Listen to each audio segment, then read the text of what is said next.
Testing. Hello. Good evening, everybody. Good evening. Thank you. It's great to see a nice crowd of folks here tonight. Thanks for coming. And before we do anything else, I want to thank the 5 panelists that we have here this evening for sharing their time with us, and particularly for their reminiscing and recollections. I'll introduce them in just a moment. I also want you to meet Todd Burns, who is going to film and record our event tonight. And Todd, kind of a last-minute request, and he was very generous to do that. So I thank him for that. The format tonight is to give each of our guests about 5 to 7 minutes, not a long time, but Mr. Gibson says it's enough time, to do the recollections that they have from growing up in Kenilworth, because all of them did. So all of them have a collective memory of years that we won't put a number on right now, but it would be impressive. And it had come to light that a lot of us have moved into the neighborhood more recently, and that we hear things about the neighborhood, but we're not sure exactly what all really happened. And you're going to tell us exactly what really happened, right? Trey Tingle wanted to make sure that the police weren't going to have a presence tonight. Statute of limitations is going. So we're going to go in the order in which we're seated here, and I want you to meet Mr. George Gibson with his daughter, Olivia Metz. Thank you.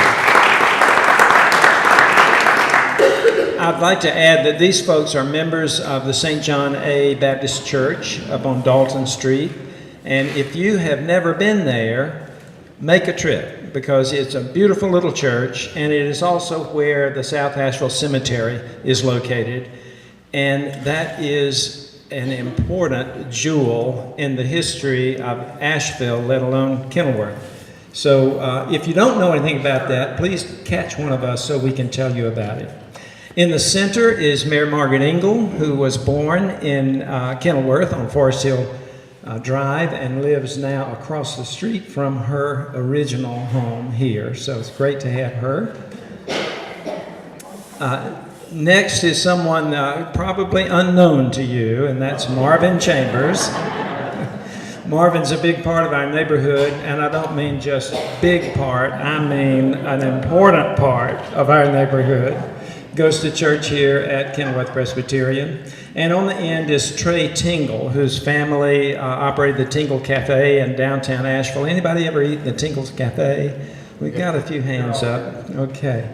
So we're going to kick this off tonight with Mr. George Gibson and his daughter Olivia sharing the microphone. And again, thank you for being here. You can just stay seated right there and talk right into that mic. Thank you. It's an honor for me to be here tonight just to speak the truth, because I've always been taught from my early existence, if you speak the truth, you won't have to have great memory. I am George Gibson.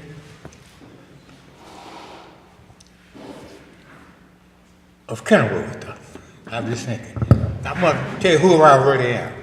I'm the son of John and Cora Gibson, which you never met, but that was my mother and father. South Asheville has always been a large community. When I say a large community, 95% of the people had siblings 5 and above. I'm happy to say that I'm a member of the 8th member. I had 6 brothers and 2 sisters. We all grew up in St. John A. Baptist Church under the pastoring of Reverend A.B. Roberts. We were taught at a very early age to always trust and depend on God, and He will direct your path. Back to South Asheville. As I said, it was a great community with a lot of people. But yet I must speak the truth. This has prepared me at this time, along with Kenilworth, to be a better person to meet the real world. I was taught that everybody, all the adults, was mother and father of the youth. And I believe that because I was taught that by my mother and father.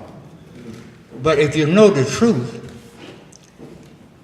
South Faith wasn't a hill of haven. We had our ups and downs. We had one that would tell you the truth, and there was other that tell you that my child was better than your child. But I sit here tonight to tell you, out of all these years that I lived here, my mother and father never had to go down to the county courthouse for one of her children. Even though they was accused, but they always worked it out. And they always said that if you tell the truth, you will not have great memory. If you do right, it will prevail. So that's why I'm here tonight, to let you know that South Faithful has been a great help to me, along with Kenilworth. I'm going to Kenilworth now. Back in my earlier youth life, you heard the saying said that you go to your church and I go to mine, but let's walk along together. I was at the St. John A. Baptist Church and the St. Mark AME Zion Church. Later years, after all been taught by Reverend A.B. Roberts and Reverend Young, because we always went from church to church. In my early years, Kenilworth stepped in, Reverend and Mrs. Gresham, which had never happened in our church before. They had what they called Vacation Bible School that began in August. And as I said here tonight, I can remember never a rainy day, an excuse day, from Monday through Friday, as she would come and teach. And she would always say that I am here to teach you the Word of God. And that gave me great consolation, because my pastor said that I'm going to entrust you into her hands. And she gave us many good stories, many great examples, many good teaching of the Bible. And I remember that. So therefore, I'm thankful to say that I have lived here, South Faithful, Kenilworth together, has now prepared me and ensured me that I can face the real world which I now live. Thank you.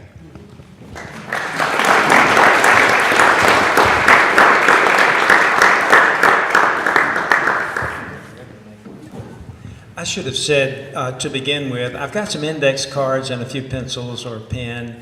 If you think of a question you want to ask while these folks are talking, I'd like for you to write it down and you can read it to them later. And Mr. Gibson, we may want to get back to you with some more information too. But what we'll do is try to go through each of our speakers tonight, and then we'll open it up for the conversation. Olivia Metz. Good afternoon. My name is Olivia Gibson Metz. As said, I am the oldest daughter of George and Louise Gibson. When I was about 9 or 10 years old, we moved to 12 Thurland Avenue. And I have been on Thurland all my life, except for the time that I went away to school. I returned. My mom was ill, and I think, I'm the only one that came back. My two sisters went to Texas, and I have a deceased brother, and I have a brother that still lives here in Kenilworth on McLean Street. So there's still some of us around, but when I was growing up in South Asheville, that's what we call this area, South Asheville. South Asheville was like in Kenilworth. So for me, in my neighborhood from Forest Hill over to Kenilworth Road, it was mostly black neighborhood. There were lots of children. We used to, we still go to St. John A. Church, And we used to walk from our house on Thurland to the end of the road, the dead end of the road, and we'd go right up the hill through a little path, and it was just a path. I mean, it's just like it was there for us to walk up that hill and walk up to McLean Street and down to the church. And we did that every Sunday. My parents had us in church every Sunday, sometimes twice a day or more. But we enjoyed it because that church used to be a church of a lot of activities. A lot of children used to be there. The pastor was very active. It was a humbling place, and it's a place that we love to go and love to play around that church. There used to be pear trees. We used to play jump rope with the pastor and his wife, and I remember hopscotch in the street, and it was just a fun place to go. So anytime you're available, please come visit us at St. John A. Back on Thurland, my dad has always worked 3 and 4 jobs. But when we moved here from Hill Street area, I was at Hill Street School when I had to move to Thurland because of my parents moved here. And we moved into a house that they fixed up. And then in later years, they built the house that my dad lives in now. Further down the street at 132 is where I live, which is the last house on the right side of the road. So I'm still on Thurland. Now on Thurland, when I was growing up there, we just had everything. We had pear trees, apple trees, peach trees, grapevines. We had plum orchard. We had a cherry orchard of black cherries, red cherries, and the yellow cherries. We just had it all. But do you know anything about milking the cow and getting the eggs, cutting the wood, bringing the coal in at night? You come home from school to change your clothes and do your chores. And I've done that right here in Kenilworth. Going from when I was at Hill Street and moved to this area, after a few years, I had to change and go to David Millard. So I went to David Millard and left and went to Lee Edwards. And a lot of times we would walk to David Millard and we'd walk back, or we'd walk to Lee Edwards and we'd walk back. Going to Lee Edwards, you had the option of riding the bus, but by the time you got on a crowded bus and went all the way downtown and came all the way back, unless you just wanted to waste some time, it was a long time. It was hours so later. So a lot of times we just walked. But our childhood was very good in the area. Neighbors were neighbors. You knew who your neighbors were. The neighbors looked after us. We looked after them. Everybody had gardens, flower gardens and food gardens. We used to play down where Kenilworth Park is now. We used to call it the flat. It was just an open field where we would play ball, kickball, dodgeball, hide and seek, all the childhood games. We even fought a lot. And there were a few of our white friends around that would come down to the flat and play ball. Even across the street from the flat, right behind the old St. Bart Church where someone has now made a house out of, there used to be a wading pool right in there. And that's all we had. It was just a little wading pool where you could sit on the side and put your feet in the water. It was nothing to swim in at all. After a while, in the late 60s, early 70s, the city covered it. So it's not there now. You know that there are a group of houses there. Like I said, we walked to school, we walked back. I knew a lot of the folks on Forest Hill Drive coming up, Miss Klein, Miss Snowden, Farmer Russ, Miss Eddings. There were several people on there. Sometimes they would just be sitting on the porch, you know, just waiting for you to come by or just to speak in the afternoon. So I really never had a lot of trouble going to school because I was in a part of the integration era. And at Lee Edwards, it was not all roses. It was tough and it was rough. But even here in Kenilworth, Mr. Potter down the street here on Kenilworth Road, his daughter were very good friends of mine, and some others. Down on Lakewood, there were friends that I had. But in school, it was not all good. But it was a learning experience, and it has set me for life. So I guess I was meant to go through that. Now for our area of Kenilworth, we have the Kenilworth Association. When I was coming up in the South Asheville part of Kenilworth, we had South Asheville Community Club meetings. And I guess it did basically what you do here. You're looking after the neighbors, and you're looking after the properties, and you're trying to keep things safe. So we had that, and after the years of Miss Sarah Scott, Miss Ethel Bergen, and Forrest Hardy, and Johnny Hemphill, and a lot of the folks along Wyoming Road, a lot of those folks have died. They've either died, and a lot of their families have moved away. So now we have an influx of new residents and new neighbors. And I can hardly say that we don't know our neighbors now. I know everybody's on a different work schedule, and it's all kind of hectic, but it's not like the old neighborhood. Nowadays, it seems like we don't know anyone. You may wave going down the street, but that's about as much as you know about them. Our area now is more populated. We know about the construction that's been going on in the area. I don't know how you feel about it, good or bad, but it's here. And I am just so proud of the work that the Kenilworth Association has done that has helped us with some of the building and the construction for this area. I have found that people are people everywhere. You show love, you get love. And if you are nice, you give a smile, you get a smile. So that has always been what I have faced here in Kenilworth. I have not had any problems at all. Nothing that's abnormal from just human living, just living day to day. I thank you for being here. I am so glad to be a part of this neighborhood. I love this area, and I thank you so much.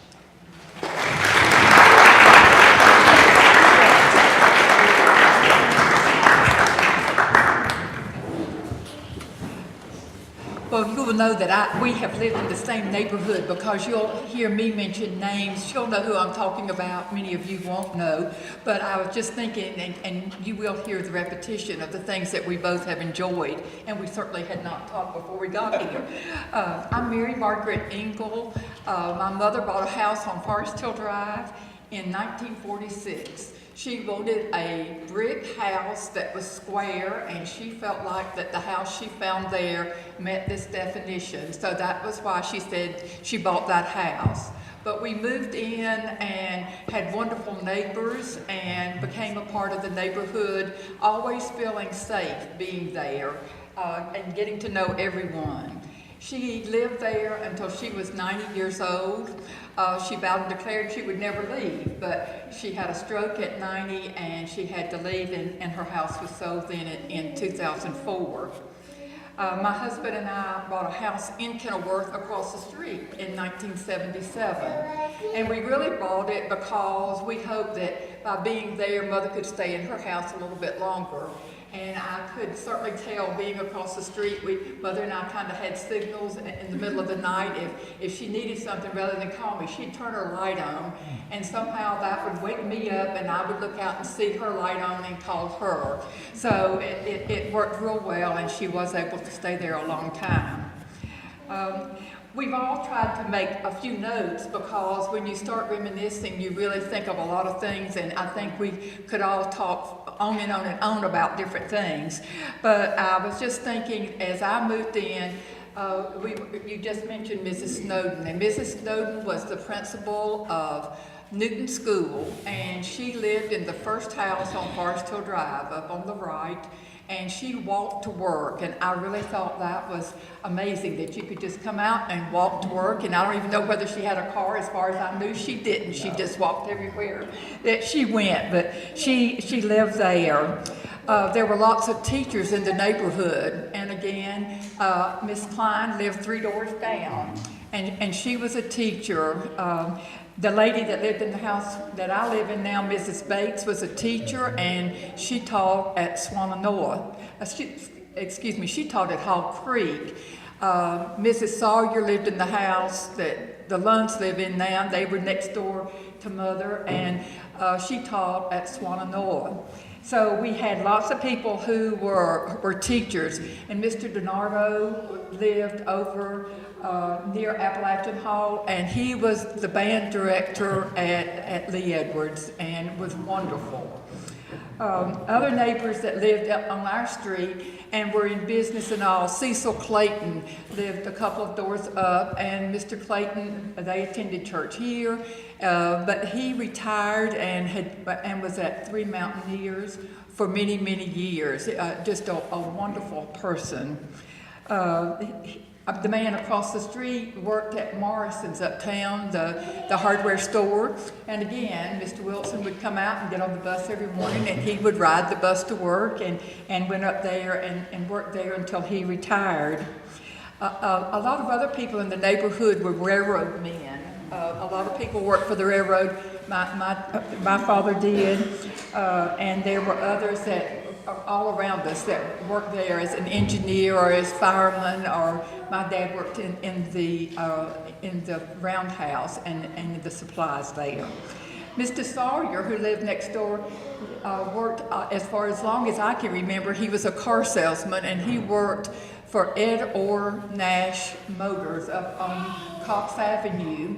And he always had a Nash automobile. So I always think about that and his car there. I had a babysitter, of course, in Kenilworth, and that was Miss Sarah Scott, that they also know lived over on McLean. And we would take Sarah home over on McLean Street at night. But Sarah was a wonderful cook. And I still think about her chicken dumplings all the time and just think there's nothing like them. So, there was also a little store over on Wyoming. It was across from where the park is. And if we found change, we always loved to get out. And you walked, you were out, you were all over the place because your family didn't worry about you. But we would go over on Wyoming and spend our pennies and get penny candy and all that. Also down on Biltmore Avenue, I guess being up on that part of Forest Hill, we kind of went in that direction. And there was the Kenilworth drugstore was up where the building that burned at 445, I think that's what it is, on Biltmore Avenue. They were there, and you could go up there and get your ice cream cone, and everybody knew who you were, and they all knew you. There was another little store on the corner right there as you turned to go up to St. Joseph's. It was just a little tiny store, but that was another one we frequented. When they built the Winn-Dixie store up there, where it's now an empty building, I think, actually across the street from where Mission owns it now, but St. Joseph's across the street. They built the Winn-Dixie there, and they took a lot of dirt out. And I know that was when my mother filled in her backyard and her side yard and all that. So the trucks ran up and down the streets, and I'm sure a lot of people got dirt from that, and it filled it up. And I well remember, because I know one day I had asked Miss Scott if I could please ride my bicycle and go up probably to the drugstore. And she said, "No, you don't need to do that. You might get hurt." And I assured her I would not get hurt. But of course, I was looking at the Dixie store being built, hit a rock and went over the bicycle. So I was skint from head to toe, and I got back home and I just went upstairs and got in the bed because I didn't want her to think that I had really let her down. So we were thinking about that. We rode our bikes and walked everywhere. And we went sometimes to the splash pool. We came over on Charles Avenue, and we would walk over there. And again, it was just a little wading pool, just like you had. And we would walk over there, and we would play some. Reed Wilson was the radio announcer for WWNC. And at that time, he lived down on Castle Street, and then he moved up on Forest Hill. And when it would snow, they would close Castle Street and they would block it off, and everybody would go and ride, we'd go sleigh riding. They'd build a great big bonfire out in the road, and we would roast marshmallows, but have a really good time, and it was safe for all of us, but we certainly had a good time doing that. In 1952, during the polio epidemic, nobody got to play with anybody. You had to be by yourself, and we were not allowed to be on the same side of the street with each other. So I had a good friend who lived across the street, and we would get our little desk and we would go out and sit on the road across the street from each other right there on Forest Hill. And we would play talking back and forth all the time. And I can remember making columns and columns and columns on paper, and we would copy down everybody's license numbers as they would go by. It was just something to do. But we would do that. And I guess that was one of the things my sister asked me for one time. She said, you know that little desk of Mother's, don't you have that? And I said, yes. And she said, well, I'd really like to have it for my daughter. And I said, sorry, that's mine now. I played with it, you didn't, But I well remember taking that little tiny desk out and sitting on the street and doing, but it really was fun, and everybody did wave, and I guess they all knew what we were doing, but that was our chance to play with each other in that summer of 1952. I had an older brother, Robert, who was 5 years older than me, and he had a paper route in Kenilworth. And so he had a little motorbike, and he could deliver papers on the motorbike, but he, of course, wanted me to help him to deliver the papers.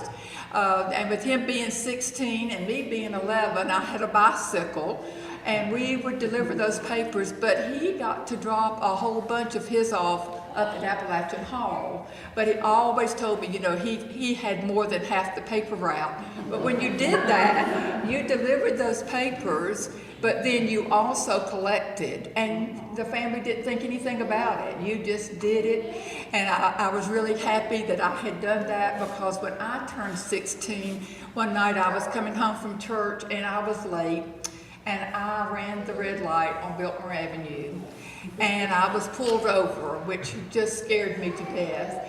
But thank heavens, it was a policeman that lived up on Caledonia, and he was the one pulling me over, and he said, didn't you used to deliver my paper?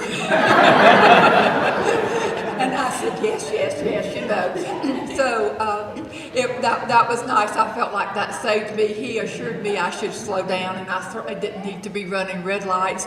But, to remember, when I got home and I had shared with my mother that I had gotten stopped, and they thought it would be great fun, because I certainly didn't want my dad to know.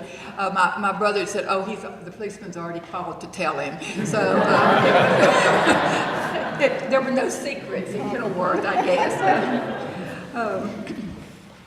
I guess that a lot of us remember the gatehouse or the guardhouse that was down on Caledonia, and I can remember it was vacant for a long, long time, and I used to think, why would they put this house in the middle of the road?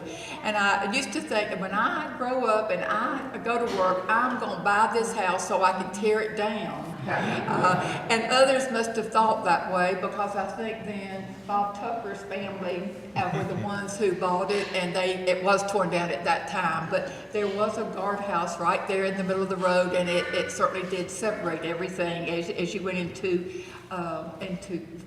Biltmore Avenue. Some of the other people my brother ran around with, and Trey, you may speak to some of this, but were Dick Wood, who was our mayor here, and he lived on Buckingham, and Grady Bird, that lived on Warwick, and then Bob Tucker. They were just three of the people that I could well remember that he was friends with. Again, one of the highlights of my summer every year was to come to Bible school at Kenilworth Presbyterian Church.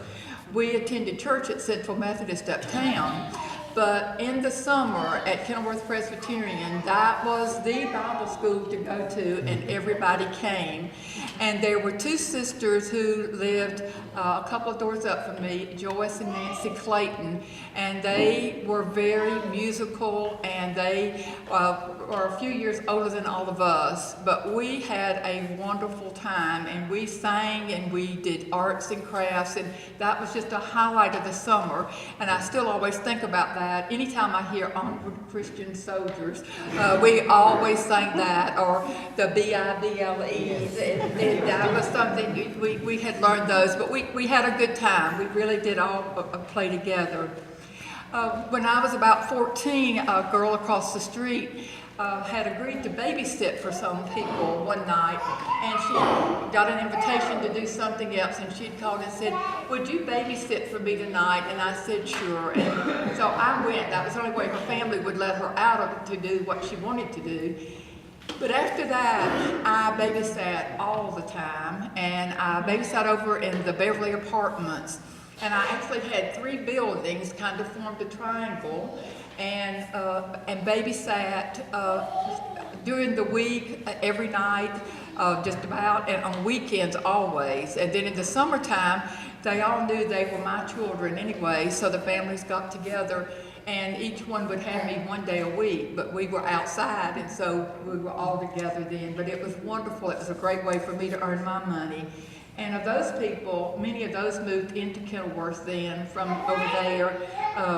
The Walter Boggs family, the Harry Dent family down on Chateau Place, and then Bill Morris, who was the attorney.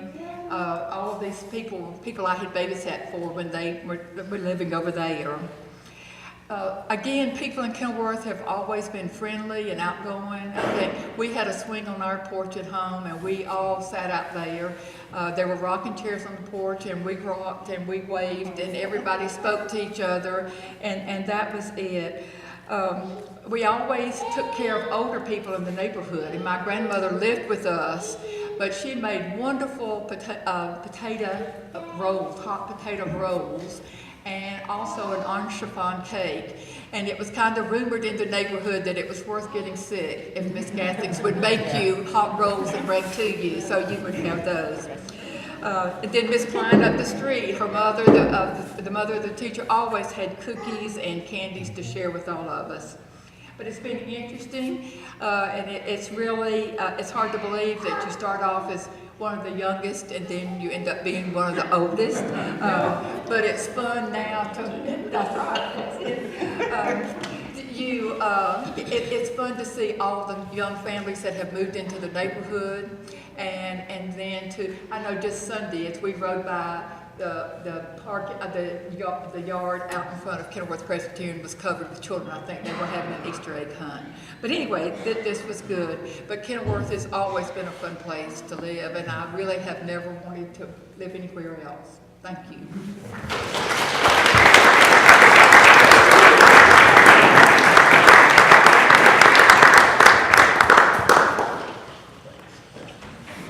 Good evening. Hey, Good evening. hey.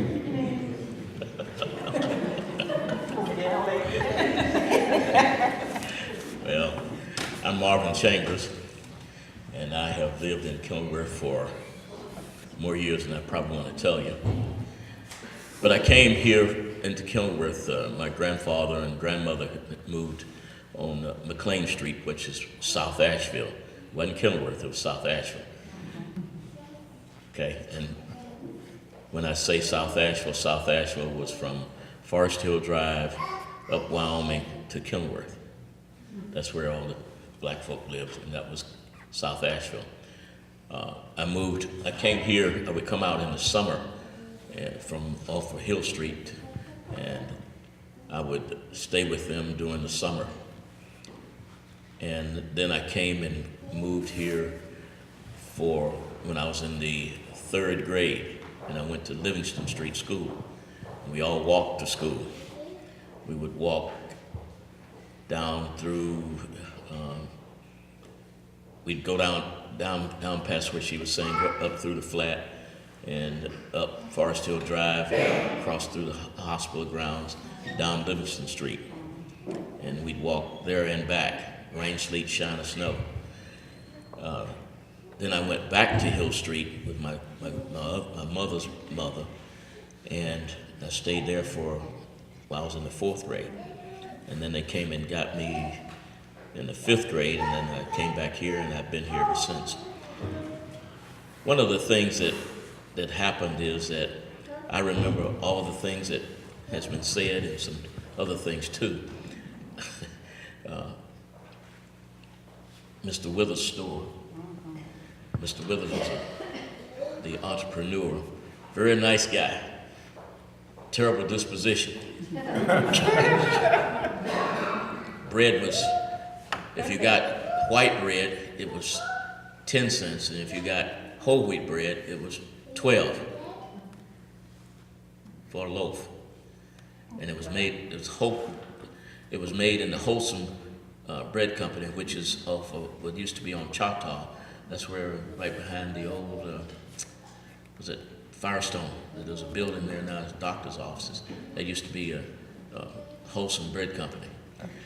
And we would always go down to Mr. Withers' store and get a loaf of bread. And if you got whole wheat bread, man, you were riding in high cotton. We would also play ball in the flat, but we'd have to cut the weeds and the undergrowth down, because if we didn't, we couldn't play. But we couldn't cut it. We couldn't play but so far back because there were a lot of underground springs. And if you went too far back, you'd go try to catch the ball, you'd lose all your shoes. And the thing is interesting about this is that this was before integration, but we would play ball together, cut the field together, but we couldn't go to school together. It was very interesting. We'd ride the bus. We'd get on the 7:30 bus every morning. Well, that was when I was in high school. We'd get on the 7:30 bus, which took us to Stevens Lee, and the bus would be crowded, so crowded there wasn't even standing room only. But getting back to the neighborhood, I was a paper boy. I threw papers for forever, I guess. And we don't have any winters now, I can tell you. It used to be so cold, and when I come by Mr. Gibson's house there, it would be so cold. He said, "Don't you want to come in?" I said, "No, I'm too cold to come in." And that was, now I get my paper. When I get my paper, it's in the yard, under the trees, anywhere. But if I threw your paper and it went on the house, under the house, around the house, and it wasn't on the porch, they'd call and report me. That's a fact. And I had to go around and collect. I couldn't throw papers to anyone on Kenilworth Road. The first house that I had was right across from Miss Vincent's house. Joan Worth's house. That was the first house that I could throw. I couldn't throw any white folks' papers. But I had 50 customers, and I had a morning route. There were two papers in Asheville, the Citizen and the Times. The Citizen was the morning, and the Times was the evening, and I had a morning route, so which meant that I had to get up early in the morning and throw my papers. And I could hear my grandfather calling me now. They didn't call you but twice. The third time was Death by Boogie Woogie. And it would be so cold, I didn't want to get up. You could see your own breath when you breathed, but you had to get up and get the papers out. And I picked up my papers out in front of the church here. Kenilworth at that time, before where Chateau is now, was wooded. We would go down there was a path, we'd go down and swim in the lake. And I couldn't swim. I don't know why I was down there trying to do that.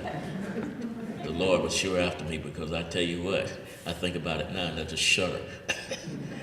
But we would go down to the lake, and up where they're doing the construction now is where the old reservoir used to be. And we would go up to the reservoir. During the summer, we walked through the reservoir and have fun. And we would play cowboys and Indians up around the reservoir. Also, just fast forward you, the resident association was formed by Peter Winslow and myself at the encouragement of some of the ladies in the community. And we worked to put it together, and once we did that, we were able to get the park, the park where we played ball was bought with community development money. They bought that. They bought Mrs. Patterson's house, who lived right across from Norfolk Street. I think that's where the parking lot is now. And then you come up from there would be Duke Street. Not Duke Street, the Duke family, and then Reverend Beatty, who was the principal of the old South Asheville school. And the city bought that, and that was a result of the Kenilworth Resident Association. Also, a number of things that happened was, you talked about the house being moved, that was part of that too. There was a big stone that had the date and all that stuff that was stored down in the church, but we had to get rid of it because it was in the way and something happened to it.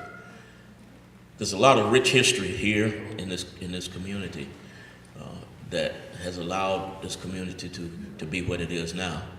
Many of you have moved in and people are trying to buy houses here. I can tell you there were times when this was supposed to be the next ghetto neighborhood in the city. It was written off to be that.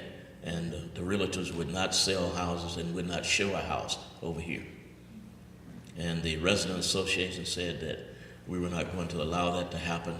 And this is where the black folk and the white folk in this community came together and made this community what it is today. And when you look at it, there are a lot of, as Olivia has said, there are a number of changes that have taken place. But when you look at it, it has a rich history. You heard them talk about the Bible school. I remember Bible school.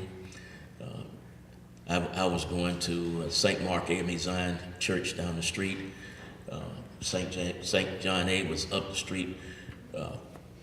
St. Mark had church first and third Sunday, and St. John A had it the second and fourth. We'd all went to the same church from either way. But there were sisters, Mrs. Gray McChesney and Mrs. Henderson. Can't remember her first name, just dropped my head that quick. But and Miss Cole, Mabel Cole, they would come down every summer to do Bible school. And the only thing I remember hearing Miss McChesney say, "Good morning.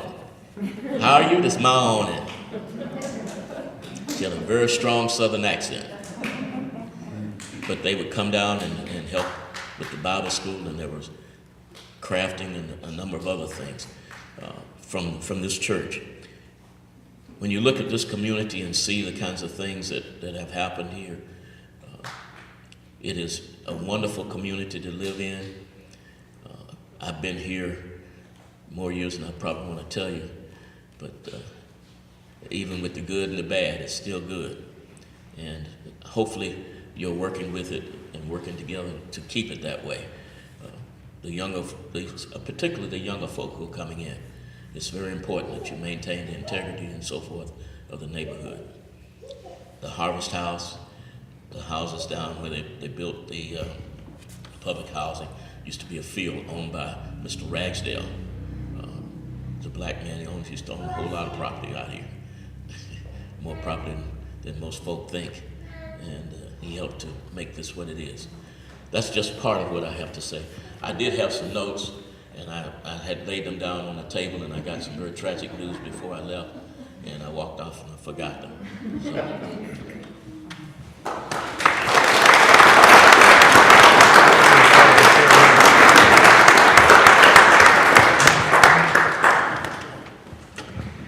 Margaret and I go ways back. We both attended for years and years Kenilworth Presbyterian Church. In fact, I went to nursery school at Kenilworth Presbyterian Church until I was kicked out.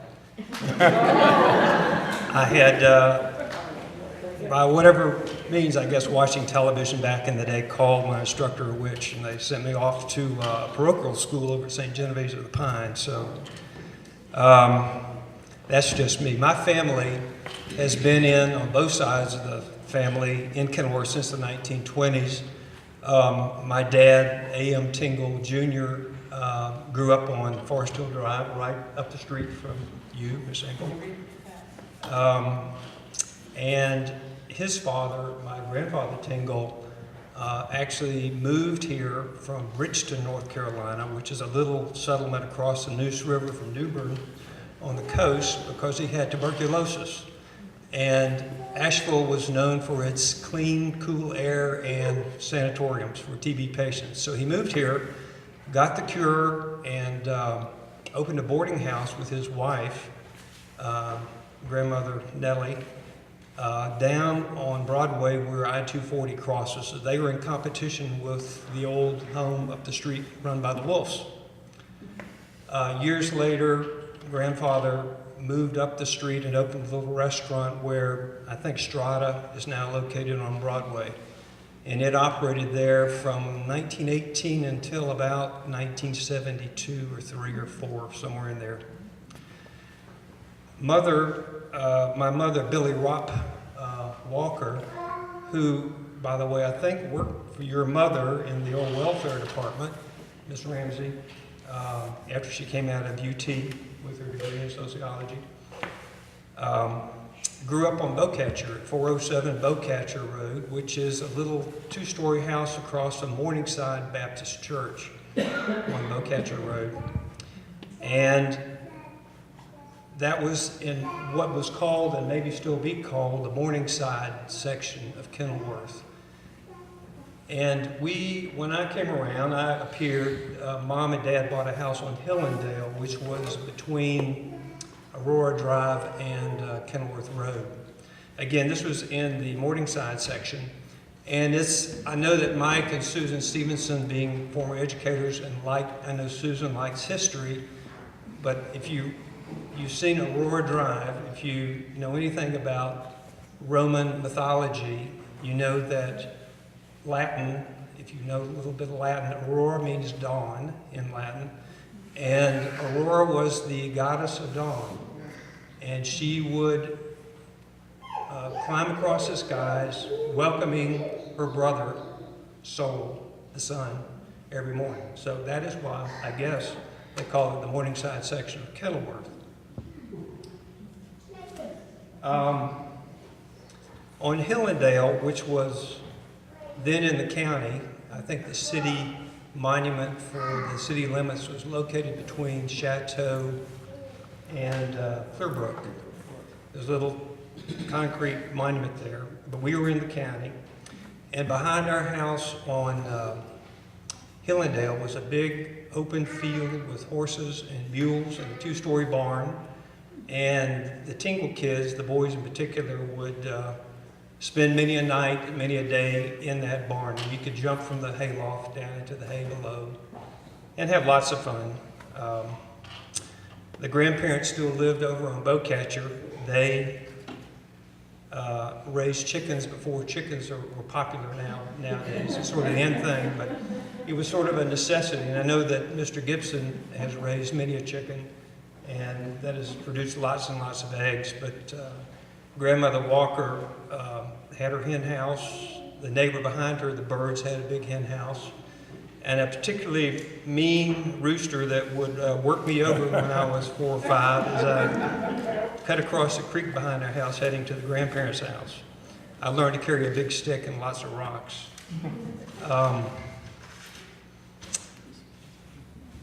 I can remember on Hillendale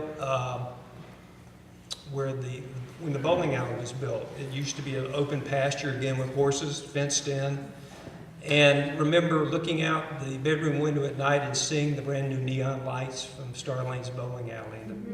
Needless to say, Mother got us into bowling lessons, and gifts of bowling balls and bowling shoes are always the thing at Christmas and birthdays.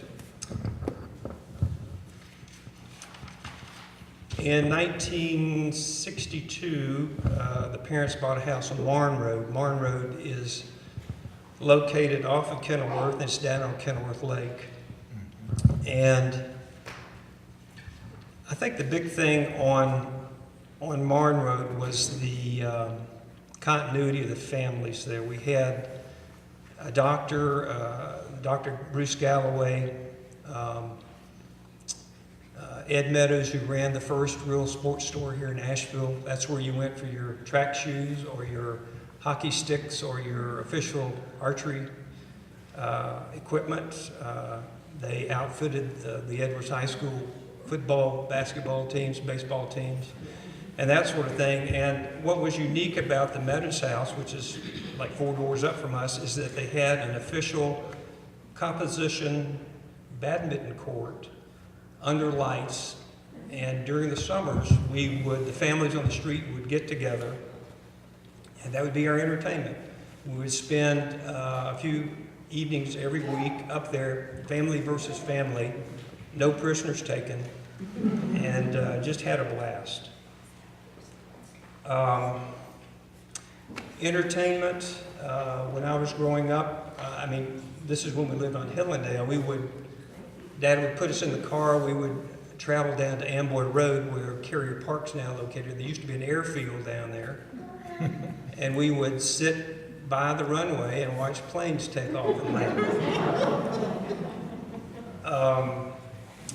We would then maybe go up to and sit next to the roundhouse, Southern Railroad roundhouse, and watch the old steam engines pull in, or the brand new diesel engines pull in with passenger cars and freight and that kind of stuff. So life was exciting back then.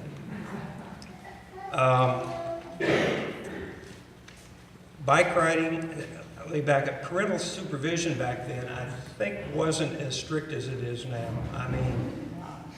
The people in the neighborhood, I don't care where I went, knew who I was, and kept me out of real serious trouble. If it was on Forest Hill Drive or down on Tunnel Road, somebody knew who the Tingle kids were and always knew our phone number. I was telling Olivia Maddox a minute ago, if Robert lived back then, he was in the neighborhood, we would have given him a run for his money. We did stuff like make dynamite. And I still have the formula, but don't tell federal authorities. The Meadows, my buddy, Mr. Meadows' son, Eddie, had a 55-gallon drum of napalm. And we occasionally would take that up on Kenilworth Road and light it. A lot of squealing brakes and that kind of stuff. And for fun, Mr. Forney, who was a retired, at that time he worked for the Internal Revenue Service, but we would get up by Mr. Forney's house. His wife was one of the teachers at Asheville High. We would stuff clothing full of newspapers, and the brothers and I would tie a rope to this thing and throw it out in front of traffic, And that's just some of the minor stuff.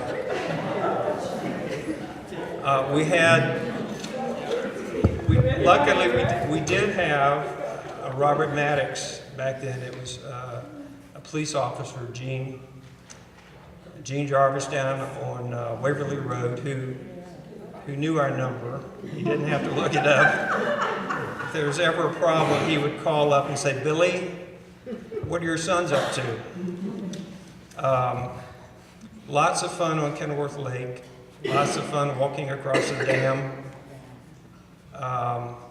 Someone asked me, did anyone fall over at any time, and I wouldn't confess about that. But and honestly, I followed my dad's footsteps. He also walked across the top of the dam several times. And I guess I'll close in one interesting tidbit, maybe one or two, but in about 1969, I was away at Brevard College, and so wasn't here, but the very cold winter, probably the winter of 69, 70, the Kenilworth Lake had frozen solid. And we had harsh winters back then. I don't know, maybe they... But Dad and Elmer Bishop, who was a pharmacist here in town, a guy he grew up with here in Kenilworth, were in the kitchen, and they heard something, and then they looked out the back window, and an airplane had just landed on the lake. It had run out of gas. And they figured they had been drinking too much, probably, but realized that maybe they should go down and look. The pilot was okay. He simply had run out of fuel.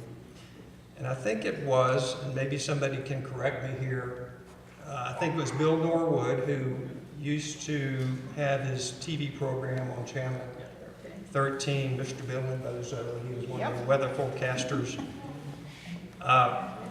Hooked the tail up had someone behind the plane, fueled the thing up, tied off the tail with a rope to a tree, gunned the engine, lake still frozen, let the rope go, took off and over the dam and off into the wild blue yonder. Bike riding in Kenilworth as a kid was always epic. We would race from Wyoming Road down to Sheridan. Several times we had crashes in front of the Harvest House. One of my good buddies from up the street actually went down by Harvest House through the briar patch and totally cut up. But that was always fun, always something going on.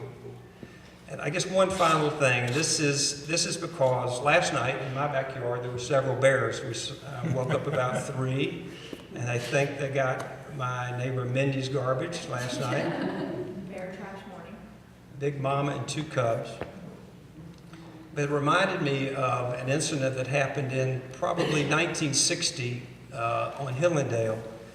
And at the top of Hillendale on Aurora was the McLean family. Mr. McLean had retired from I guess it was the Air Force Weather Bureau, which had been uptown.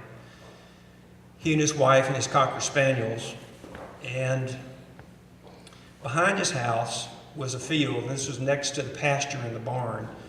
And the kids in the neighborhood, everyone was involved with Little League, so we cleared off the field, and it was our practice field for our baseball games. The United States and Russia in 59 and 60, 61 were at each other's throats with the threat of nuclear war, and we had these practices in elementary school of hiding on your desks and holding the hands behind the neck so the radiation wouldn't burn you and all that stuff.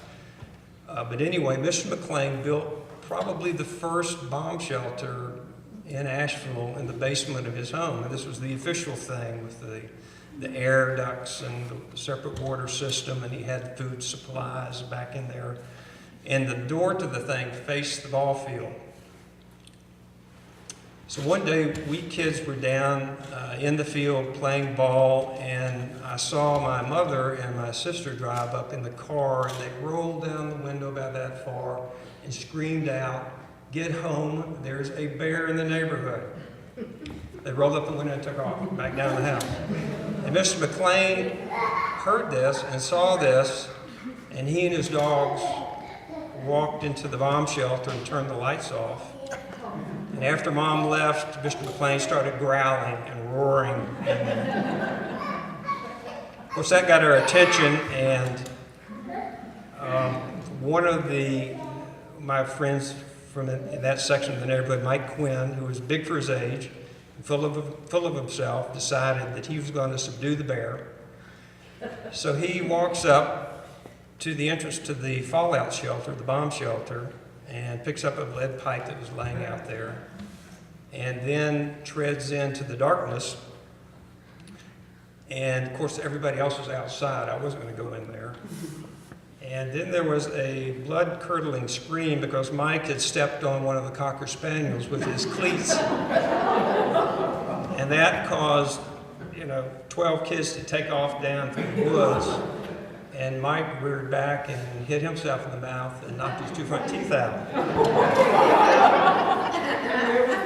And I'm not sure if Mr. McLean had to fix Mike's teeth. I'm sure he did. But, and I guess one final thing, Mr. McLean, he was always full of himself, full of life, and that was the place to go in that section of Kenilworth on Halloween, because he didn't give out candy. He gave out little license plates with your names on it for your bicycles. So you always hit McLean first, and then go somewhere else for candy. Kenilworth has been good to me. I don't think I've been too horrible to Kenilworth. A very close-knit community, lots of friends here. Several teachers have been named. Coach Carter down on the lake. Billy Owen was my Spanish teacher. She lives down in Sheridan. Just several others. A great place to grow up as a kid, and hopefully for the newer folks, a place to stay and raise a family. That's it.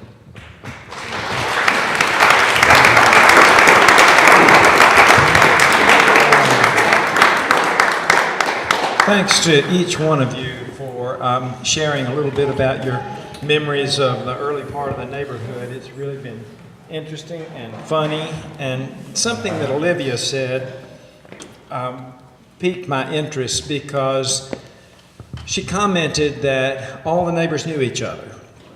And there was South Asheville and there was Kenilworth, but there was still a lot of name recognition, and you knew who was going to turn you in for getting in trouble, and they knew your phone number according to Trey. We had folks down in South Asheville, the Averys, the Taylors. Yeah. Turn us in a heartbeat. You know, what's the first telephone number you remember having in Kenilworth, Trey? 4650, I guess. All right. Marvin, what about you? AL 4650. AL had a prefix. AL 346. Alpine, right. What about you, Marvin? Was Alpine 2543. and yours? 6928. No prefix? Well, no, I guess the 25 was there, so the Alpine. So it's the So Alpine. 253. Olivia, what about you all? Alpine 465. The numbers were shorter in those days. Yeah. I wanted to leave time for questions, and so if you have a question you'd like to ask, a little bit more explanation about something, let's do that right now. But before I do that, I want to let you know that we've sent out an email to the neighborhood about the possibility of forming a couple of committees. One to develop some more research around the history of Kenilworth and maybe try to pull things together, and also look at historical properties that are in the neighborhood. And one of the things that stimulated the discussion on our board was the sale of the log cabin, the original city hall and jail down on Caledonia Road. And not that we can buy that, but we also have an interest in making sure that as a historical location, that is, the neighborhood's aware of that, and that whatever transactions may take place there would at least keep that in mind. The other committee is for pushing for sidewalks. Now, the completion of the Kenilworth Road sidewalk from Aurora, I'm glad you told me about Aurora. That makes me understand Morningside better. Aurora down to Tunnel Road is part of the city plan. In other words, that is in a plan to be done, and I don't know exactly where that stands right now. But if we had a group of people who were informing themselves and the neighborhood about sidewalk construction and lobbying with the city to improve the sidewalks, particularly going down to the flats on Wyoming from Forest Hill. Dangerous place to walk, narrow road. So lots of places I think that residents in Kenilworth would be interested. So I have a clipboard Mary Evers has prepared, and I'm going to turn it back over to her. And I'd love for you, if you just are interested in talking about either one of those, to sign up here with Mary. Now, questions from the floor. Yes? Can somebody talk about any stories about the Seven Springs on Caledonia? Seven Springs Park on Caledonia. Who knows something about it? Mr. Gibson. On Caledonia between Bolden Park and the top of the hill, that whole left area, the whole right area there going into Kenilworth had all springs in there. And they would flow clear through fresh water. There was also another flow of springs which was in, I don't remember, what's that? Yeah, Mineral Spring. Yeah, there was Mineral Spring out there on, Comes off of Bookcatcher. yeah, come up, okay, right. So, Mr. Gibson was there, has that always been a city park? A city park there at the Mineral Spring? At Seven Springs, I'm thinking. No, because that was connected with the, Inbrook Mall. That's in that area. Oh, okay, that's the Inbrook mineral, Mall. that's the mineral spring. That's right, that's right. Okay. Inbrook. How many of you have walked through Seven Springs Park? Well, good, lots of people. And have you counted? Are there 7? Yes, sir. The John Cup. Some say no, some say yes. People may know it better than I do, but I think the Spalding, like Spalding and Falls, but, Spalding and Falls, whatever. The Spaldings owned that house that was just above 7th Street, the one that's now been redone. And I think that property was not theirs, it was Spalding's. Has anybody met the family that has moved into that big white house on the right above Seven Springs Park? You know, it's just across from the log cabin. You know the house I'm talking about? Okay. After you pass Bowling Park. And I have heard too, that was the Spalding, Spalding, the sporting goods company. And then I know it's been empty. Nobody's met the folks yet? They're doctors, is what I've heard. Same. Doctors, both of them. They Okay. used to live up there from Jane and Will. And they're doing some clear layouts. You know, we have a new neighbor folder, brochure, pamphlet that we have created in the last couple of years, and this is a good time to trot that idea out. It needs to be renewed, not the pamphlet so much as the way that we get those into the hands of people who are moving into the neighborhood, to welcome them and to give them a little sense of the neighborhood. I don't have a sign-up sheet for that, but if you would talk to me about that, what we need are people in the various sections of the neighborhood who could be counted on to go knock on the door and call on the neighbors. And so the old Spalding house would be a good target. Other questions? Yes, sir. I may be out of order, but the T-shaped intersection, Caledonia to Biltmore, is waiting for someone to get killed. If you try to make a left turn between 8 and 9, or between 4 and 6, you are playing roulette. How long have you lived in Kenilworth? 4 years. 40? I'm still around. 4. I think it was Olivia that referred to the little house, Mayor Margaret. When you pull up into that intersection today and prepare to try to turn left in that dangerous location, that used to be where the land office was located for the development of Kenilworth that began back in 1916, 1918, something like that. So it's bad now.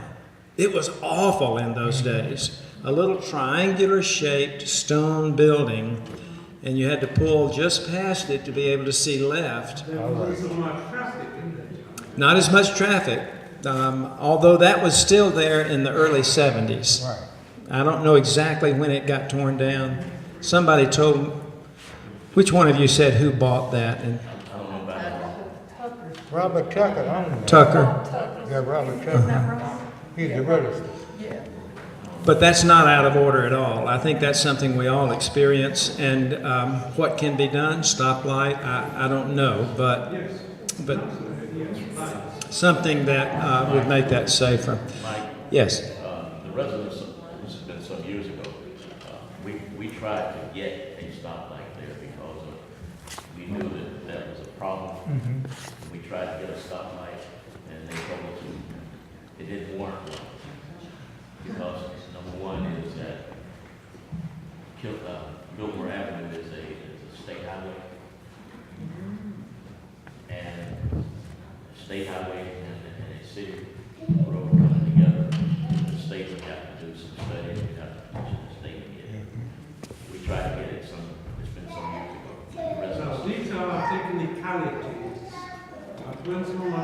filled, then they will forget about the technicalities. And they It will certainly wouldn't hurt to raise the question again. Other questions for our guests, our speakers? Yes. I was wondering what Harvest House was originally. Question is, what was Harvest House originally? Mr. Gibson? A store. A store? What kind of store? It was a community store. Groceries? Yes, grocery, what now? Dry goods? No, grocery store. It was deeded to the city. Yeah, but, What was it, 1960 something? I don't remember. They gave it to the city. It was the grocery store. The young lady that asked that question is taking the carpentry workshop course in the basement of the old grocery store now. Good thing to know. Some great programs at the Harvest House. Yes. I heard there was a theater here at one time. A theater. Anybody know about a theater in Kenilworth?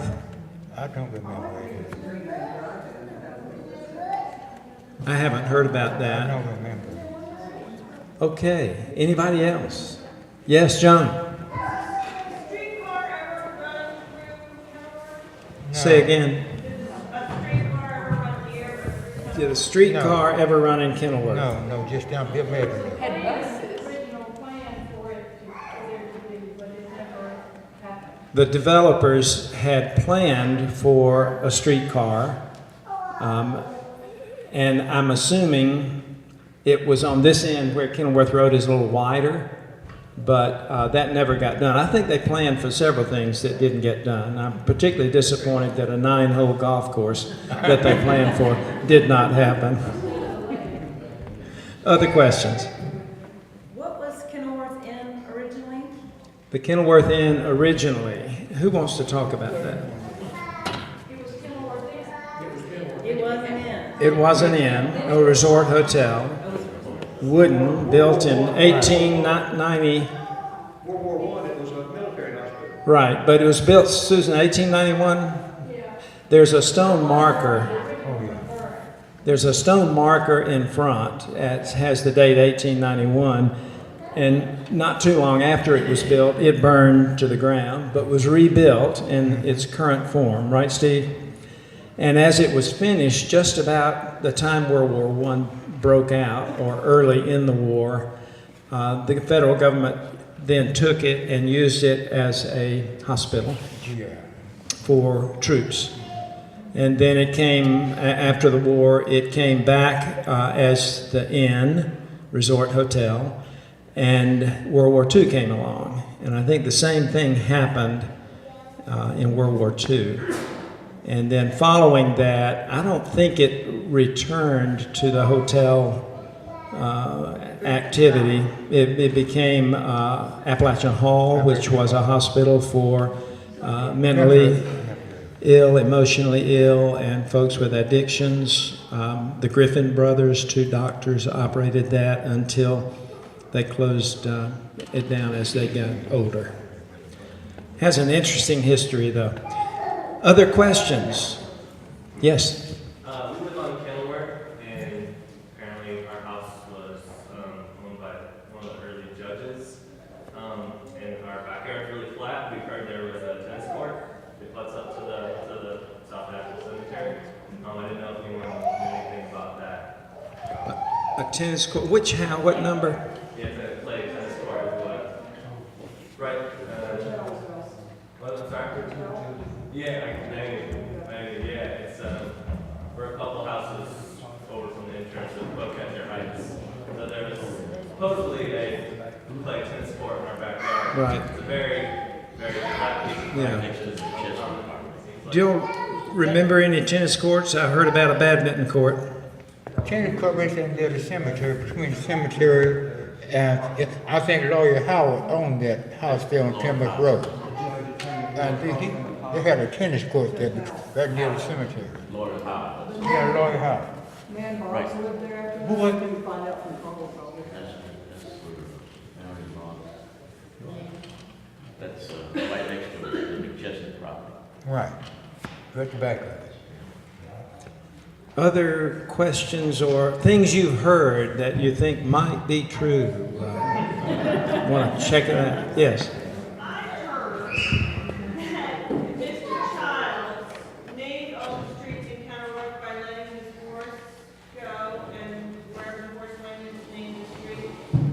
There is some printed material that does indicate that the developers, and there were 3 developers. Jake Childs was one, Roland Wilson and E.G. Hester were the 3.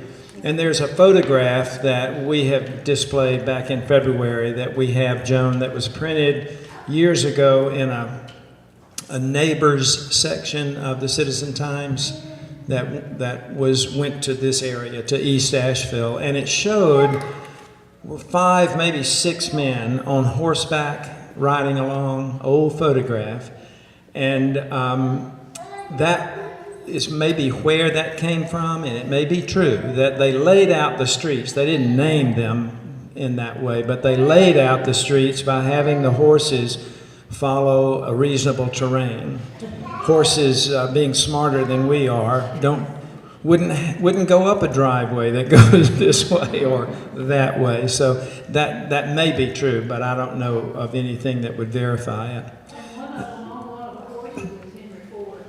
Well, my wife and I believe that Henry Ford is one of the figures in that picture. Looks very much like the pictures you see of Henry Ford, and Henry Ford spent time in Asheville and would have been at the Kenilworth Inn and such as that.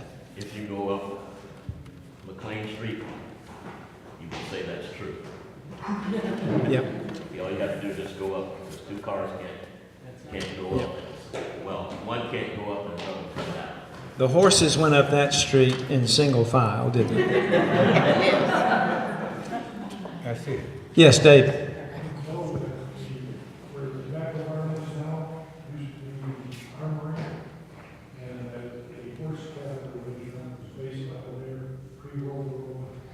Okay. Did you all hear that? No, the location of the tobacco barn right now down on Swananoa was originally a armory. And I had heard at one point there was a skating rink or a roller rink or something at that location. Say again? I heard there were dances in there. Dances in there at one time, Susan? One of those plots that's from that time, shows very small and narrow lots down on Swanova Road. Right. And they look like horse stalls. Yeah, they actually do. A copy of the original drawings for the development of Kenilworth that we have show the strangest outline of lots along Swananoa Road. And they also have on it different names. Bowling Park was Bowling Park, and Childs was Childs, but Ravenna was a different name. So that was in the early stages in the plannings, and lots of dreams going on, I think. Okay, other questions, other rumors, other stories? Karen? I just wondered, was there a relationship between the Kenilworth Inn and the Kenilworth neighborhood at all? Were people hired, or was there anything? Question is, was there a working relationship of sorts between the hotel, Kenilworth Inn Hotel, and the neighborhood? Olivia, do you know if any of the folks in South Asheville lived where they lived because they were employed at Kenilworth Inn? You haven't heard anything like that? There's some folks that work there. I think there's been some speculation that maybe there was people would live in a neighborhood because they were within walking distance. We've heard these folks talk about how much walking was done in those days, getting places. Something that Olivia mentioned. Yes, Joan, come on. I just have one more question. The house that I live in, I was told that there were 2 teachers that taught at Lee Edwards, that maybe somebody remembers the Kennedys. The Kennedys. This is down on Pickwick. Mr. Kennedy taught electronics Yeah. at Asheville High, and Lee Edwards Asheville High. And Mrs. Kennedy taught home ec. Home ec, Danny said. Home ec and chemistry. Okay. Mrs. Biggle, did you know Mrs. Biggle? Right. Did you know Mrs. Biggle in elementary school? Miss Bigham? She lived down on Buckingham Court. When we moved, actually, when we moved. Where did she teach? Newton? I think she was in elementary school. Must have been Newton. I was at Catholic, Gibbons Hall, Okay. School of Boys, when I was wow. Learning. None student cut out of cover. Deanie? Miss Stitt lived right there on the corner Right. of Wyoming and Kenilworth. And that first house on the left there, she was the best teacher. And the name again? Miss Stitt. Stitt. Stitt. Nail Stitt. That's the house across from Miss Benson. That was my first customer. She was a wonderful. They've referred to the Newton School, and if you are not sure about where that was on Biltmore Avenue, it's where the imaging center is right now. Was it 2 stories or 3? 3-story stone building that was used in the Asheville City School system until the early 1980s. So it hasn't been gone all that long. And there is the Newton Academy Cemetery. It has nothing to do with the students who went to Newton Academy, but located next to Newton School. How many of you have walked into the cemetery up there? I'm glad so many of you have, and if you haven't, that's another nice walk. You can come at it from Biltmore Avenue or go up Unadilla off of Castle Street. And there, you can read many of the gravestones, but not all of them. And that's a tickler to remind you to make a trip to the South Asheville Cemetery. The folks want traffic there. They want people to go in there and to enjoy it and to appreciate it. And that reminds me to tell you that on this coming Saturday, the 26th, there will be another work day at the cemetery, beginning at 9 and going until 11:30. And I don't know if they're bringing in students again this time. You wouldn't know, would you, Olivia? There will be some. Will be some students. The board for Kenilworth Residents Association would like to see a close relationship with St. John A. as well as the South Asheville Cemetery.